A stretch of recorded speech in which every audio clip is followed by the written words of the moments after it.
seja todo bem-vindo a mais um vídeo do canal De Tudo Um Pouco. Dessa feita vamos falar sobre o livro de Gênesis. Estamos começando hoje, uma série de vídeos a respeito dos livros da Bíblia. E essa série terá 66 vídeos, falando cada vídeo, vamos abordar um livro da Bíblia Sagrada. Você que estão acompanhando pelo Facebook, pelo Instagram, pode estar mandando sua pergunta e vamos estudar hoje um pouco sobre o livro de Gênesis. Estou aqui com alguns convidados, né? Sejam todos bem-vindos. O irmão João, o irmão Guilherme e também o irmão Breno. Seja todo bem-vindo. E você que está nos acompanhando pode mandar a sua pergunta. Estamos aqui com a equipe também para estar notificando sua pergunta, passando para nós aqui, e na medida do possível nós estaremos esclarecendo. Estamos com o irmão João aqui, irmão João. Queremos falar um pouquinho sobre o livro de Gênesis. E nós queremos saber, eu acredito que o pessoal que está nos acompanhando quer saber se tem alguma coisa a ver o nome Gênesis com o conteúdo do livro. Muito bem. Também quero agradecer pela oportunidade, né, antes de entrar na questão da pergunta. E por mais uma oportunidade de estar aqui, já participei com o Jorge, tive a felicidade de participar do vídeo que tratou a respeito da Bíblia Sagrada, da composição da Bíblia. E para a felicidade nossa, nesse momento, nós queremos também agradecer por mais uma oportunidade de estar aqui participando desse momento. A pergunta que Jorge nos fez é muito interessante porque ela puxa outra, né? O que é o nome Gênesis, o que significa o nome desse livro. E, como a pergunta que Jorge nos fez, o que tem a ver o nome do livro com o seu conteúdo. O livro do Gênesis, ele é literalmente o princípio. A palavra Gênesis vem da raiz hebraica Bereshit, que significa o princípio. Ele diz Gênesis, ele está se referindo ao princípio. E Gênesis ele tem um significado de livro de criação. É o livro da criação, é o livro onde nós vamos ver que o conteúdo está inteiramente ligado ao significado do nome, à criação. O livro começa com a criação. Depois da criação, os primeiros habitantes da terra vão ali demonstrar os seus comportamentos, a queda do homem, a promessa de restauração, o início das civilizações, a divisão das línguas, dos idiomas, os patriarcas do povo de Israel e daí por diante. Então vai desde a criação, no que se chama ali na teologia de Fértil Crescente, a região da Mesopotâmia, onde saem os primeiros rios, os afluentes, e de onde partiu o Jardim do Éden também, e dali por diante vai realmente de uma forma crescente, abrangendo ali o início das primeiras civilizações humanas. Então o conteúdo do livro realmente vem do início, do princípio, da criação e as primeiras civilizações que vão ali ocupando o território.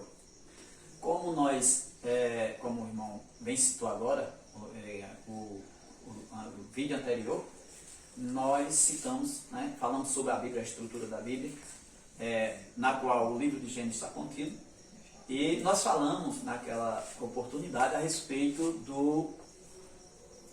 de Jesus como tema central da Bíblia. O que o Senhor pode trazer para nós nessa noite, irmão João, a respeito de Jesus no livro de Gênesis? Muito bom. A gente sabe que Jesus, o nome de Jesus só vem ser citado na Bíblia, no Evangelho de Mateus, no Novo Testamento. Mas nós não podemos deixar o nosso pensamento preso a Jesus apenas no Novo Testamento. A figura de Jesus, a pessoa de Jesus e a representação de Jesus, a pessoa, a divindade, ela está desde o Gênesis. Aliás, ele está antes do Gênesis, ele é antes de todas as coisas e já está no final de todas as coisas. Jesus, ele está presente não com o nome expresso, não de forma corpórea lá no Gênesis, mas o Gênesis trata a respeito da pessoa de Jesus quando vem aparecer a primeira profecia da Bíblia, que é no capítulo 3 e o versículo 15 de Gênesis, onde Deus, após a queda do homem, faz uma promessa de restauração. E ele diz que porá inimizade entre ela, a mulher, e a serpente, e da semente da mulher sairá um que a serpente lhe ferirá o calcanhar, mas ele lhe ferirá ou golpeará a sua cabeça. É a primeira promessa da Bíblia que se refere diretamente à figura do Messias, à figura do Cristo, o ungido Jesus. Jesus está presente no livro do Gênesis, mas não só no capítulo 3 e no versículo 15. Jesus está presente no livro do Gênesis também de forma representativa e em forma de sombra, porque Paulo ele vai dizer que as coisas que vieram antes eram sombra das coisas futuras, a saber, a sombra do corpo de Cristo. Então, no Gênesis nós temos também a figura de Isaac, quando Abraão o leva para ser oferecido em sacrifício, Deus pede a figura do cordeiro, que foi oferecido de fato em sacrifício. Se nós formos observar aquela passagem que Abraão ele vai levar Isaac na região de Moriá, e Deus diz, olha, vai para Moriá e ali eu te mostrarei um monte onde tu sacrificarás Isaac. Abraão leva Isaac ali, e ali é como se fosse uma representação de Deus, Abraão como pai da fé, representando Deus que é o pai de todos. Abraão vai como Deus para oferecer o seu filho Isaac, que a saber estava representando Jesus, o único filho de Deus. E note que Deus, quando fala com Abraão, Deus ele diz, vai e oferece a Isaac o teu filho, o teu único filho a quem amas. Mas Abraão já tinha filho, tinha Ismael, o primogênito de Abraão é Ismael e não Isaac. Mas Deus refere-se a Isaac como o único filho. Por quê? Porque era o filho da promessa, era o herdeiro dos bens, o herdeiro das promessas de Deus e dos bens principais de Abraão. É tanto que Abraão, antes de morrer, Abraão dá o melhor que tinha. Aos outros filhos de Abraão dá presentes, mas a Isaac ele dá a posse melhor dos seus bens. E quando Abraão leva Isaac, é como Deus levando o seu único filho, Jesus, ao Calvário. E é interessante porque no monte de Moriá, existe pelo menos ali dois sacrifícios, o sacrifício intencional e o sacrifício de fato. O sacrifício intencional é o que Deus recebe quando Abraão oferece Isaac. Só que Isaac não foi morto, mas Deus recebeu o sacrifício de Isaac, mesmo sem Isaac morrer, porque Abraão creu e aquilo lhe foi imputado como justiça. Mas o sacrifício de fato que Abraão oferece ali é quando Deus providencia o cordeiro, ali o cordeiro morre. Por isso que a Bíblia diz que o cordeiro de Deus foi conhecido antes da fundação do mundo. Ali foi a intenção divina de prover um escape para a humanidade. Ali foi o Isaac sendo oferecido por Abraão, embora o cordeiro ainda não tivesse sido morto. Mas na eternidade ele já tinha sido conhecido. Assim como Deus conheceu o sacrifício de Isaac. Mas na plenitude dos tempos, Deus ofereceu Jesus de fato. Ali foi Jesus, como foi representado pelo cordeiro, ali de fato ele foi sacrificado e foi pendurado no madeiro. Então Jesus ele está presente, tanto profeticamente como na representação no livro do Gênesis, lá no princípio.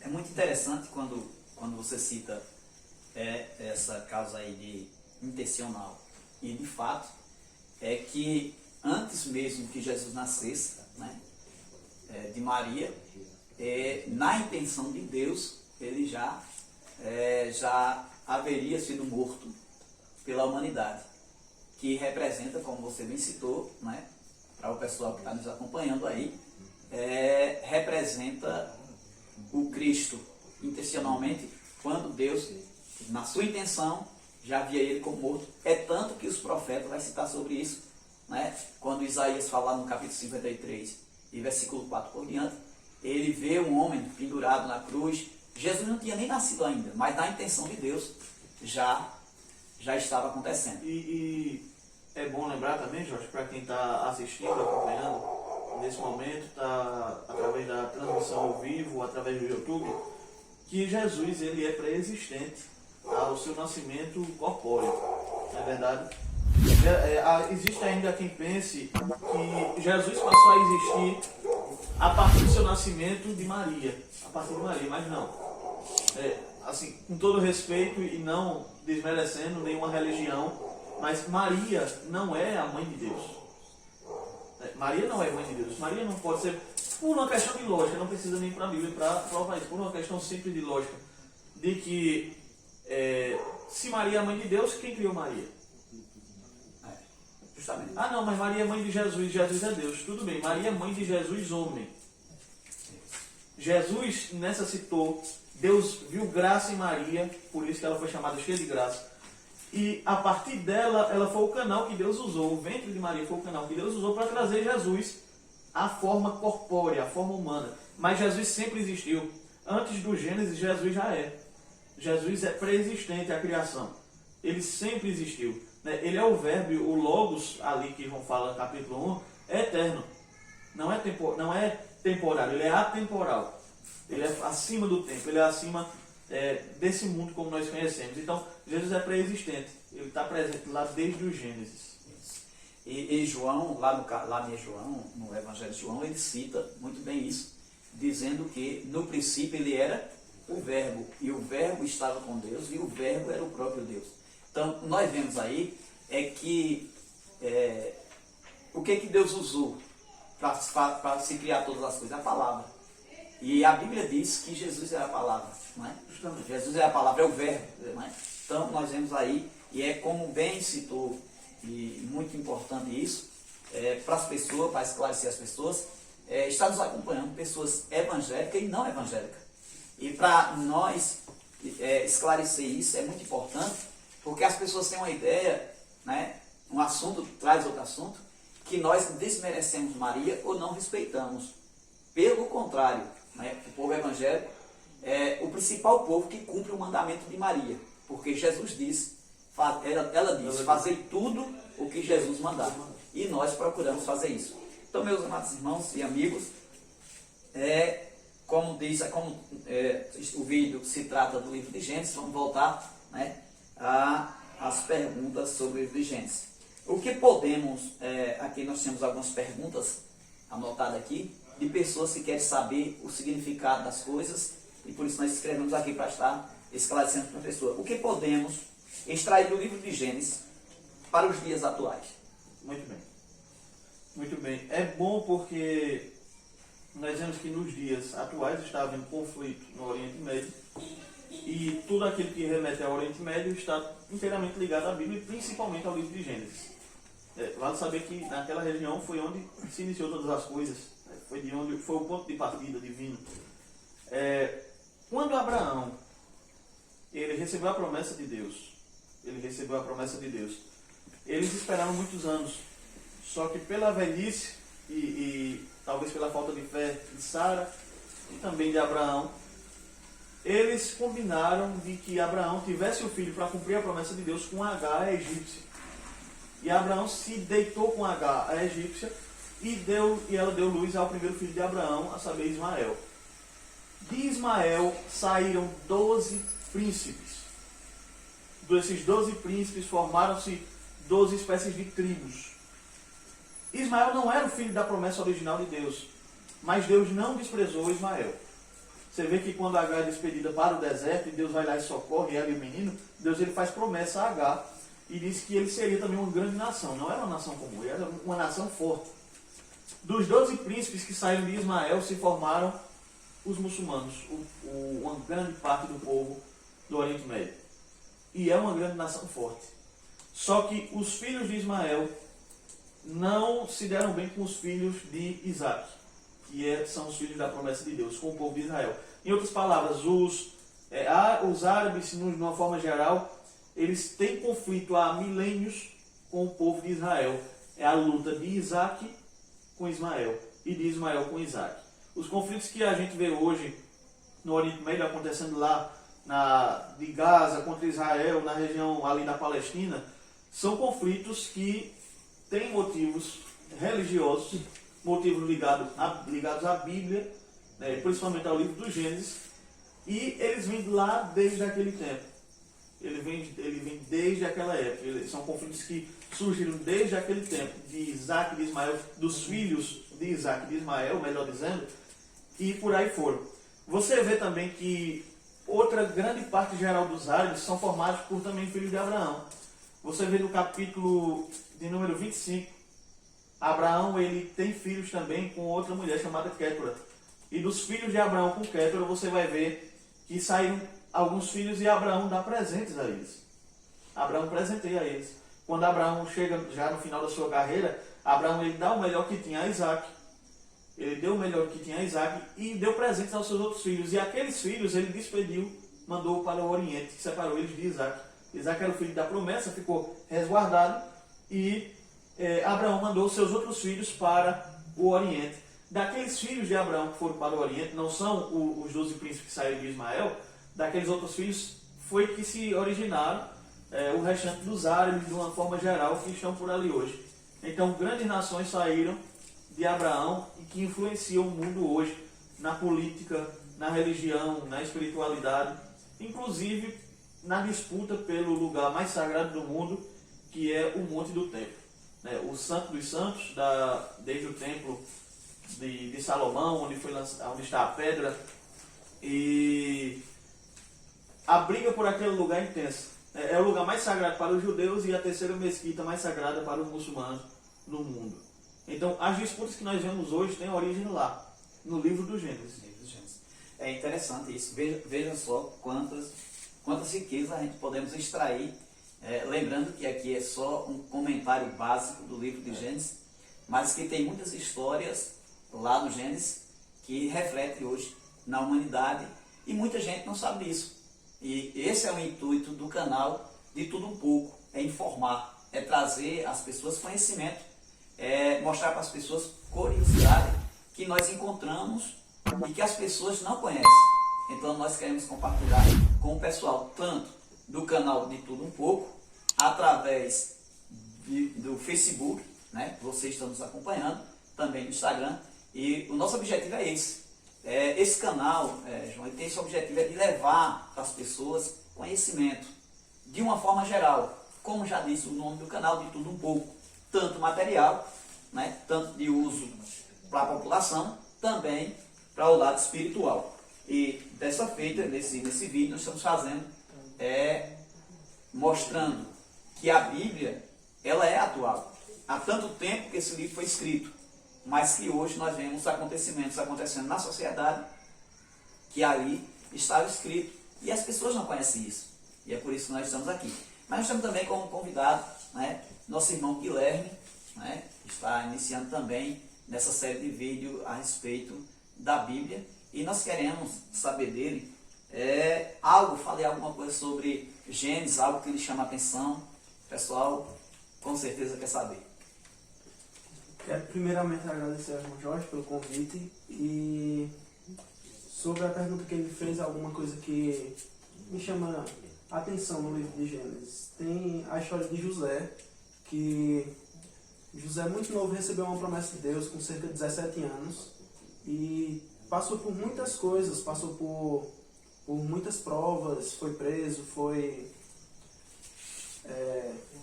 muitos inventaram mentiras sobre ele e com cerca de 30 anos ele recebeu aquela promessa. Mas isso nos mostra que às vezes pode demorar um tempo para as promessas de Deus acontecerem, mas se Deus prometeu, é porque vai acontecer, porque a promessa de Deus está de pé. Acredito que esse seja a passagem que me chama a atenção no livro de Gênesis. Muito bem, né? Mais uma história, né, que está contida no livro de Gênesis, né, de um jovem chamado José, e como ele bem citou, né, ele venceu na vida porque acreditou e esperou em Deus. Está também conosco o nosso irmão Breno, né? Nosso irmão Breno, que tem um conhecimento da palavra de Deus e com certeza ele tem algo a falar também, né, para os nossos ouvintes, para quem está nos acompanhando, né, a respeito do livro de Gênesis. Seja bem-vindo, irmão Breno. Obrigado, irmão Jorge, agradecendo também a oportunidade de estar aqui com os irmãos, com o auxiliar irmão João, o auxiliar irmão Jorge, o irmão Guilherme. E uma coisa do livro de Gênesis que eu gosto muito é do capítulo 6 ao capítulo 7, também fala da Arca de Noé, onde Deus fala com Noé para construir uma arca para que ele, sua família e os animais entrassem dentro da arca, porque ele tem um grande dilúvio. E trazendo para os dias atuais, quando Jesus morreu na cruz do Calvário, a porta da graça abriu. Então, até a volta de Jesus, estamos com a oportunidade de se aproximar dele. Porque quando Deus falou com Abraão, com Noé, Deus olhava para o mundo e ficou muito triste com o mundo. O ser humano começou a se afastar de Deus, não queria mais ouvir a sua voz, não queria buscar a sua presença. E Deus fala com Noé, viu que Noé era justo, e disse: Noé, entra na arca, e cada animal de espécies vai entrar na arca e vai ter um grande dilúvio, porém, tu, Noé, e tua família vão ficar livre desse dilúvio. Então, o capítulo 6 e capítulo 7, eu acho muito interessante no livro de Gênesis.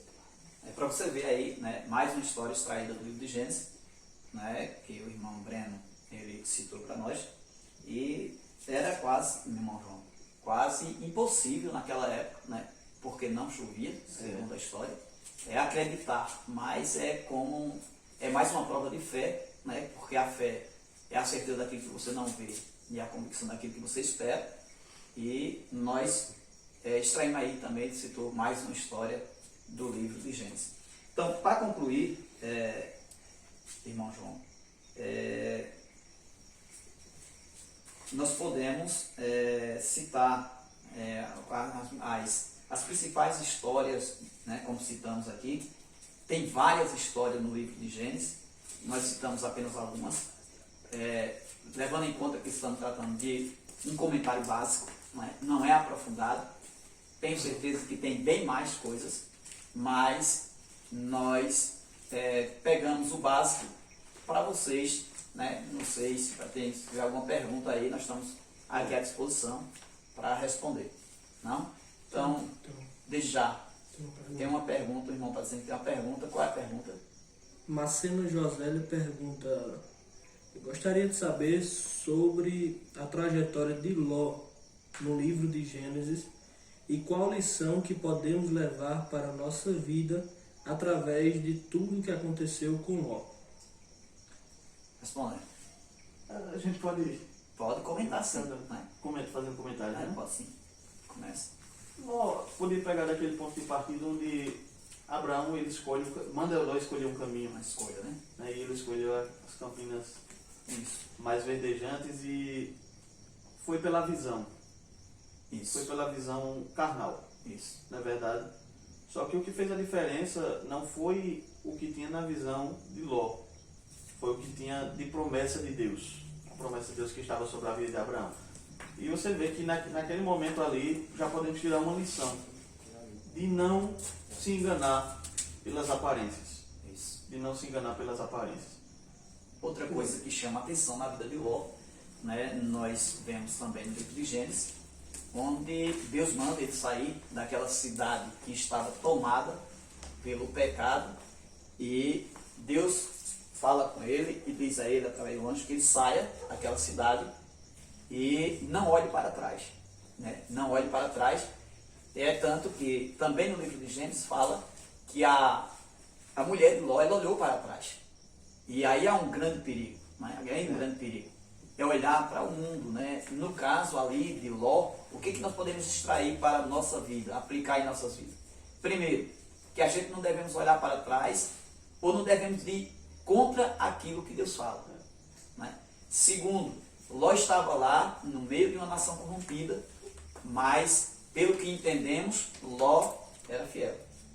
Ló era fiel. Apesar de ter feito escolhas precipitadas lá no início, como o irmão acabou de falar, mas ele tinha algo nele que chamou a atenção de Deus. E Deus preservou a vida. Então, trazendo para os nossos dias, Ló simboliza o homem que serve a Deus. Né?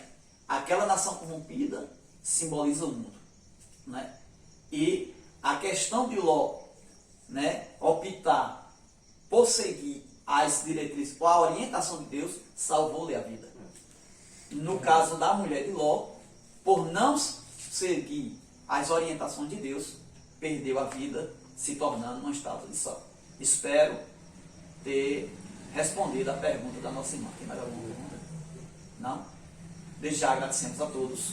Quero agradecer ao pessoal que é acompanhado pelo Facebook, agradecer também a quem acompanhou pelo Instagram e pedir a vocês que ajudem o canal, não é? Se inscrevam no canal de Tudo Um Pouco Canhotinho, comente, compartilhe, curta, que isso você vai estar ajudando a gente a alcançar mais pessoas com esclarecimento, com conhecimento bíblico. E desde já informando que o próximo vídeo nós vamos falar sobre o livro de Êxodo, o segundo livro da Bíblia, e com certeza, irmão João, nós vamos estar juntos, né? Agradeço ao pessoal que ajudou na filmagem e que Deus abençoe a todos em nome de Jesus.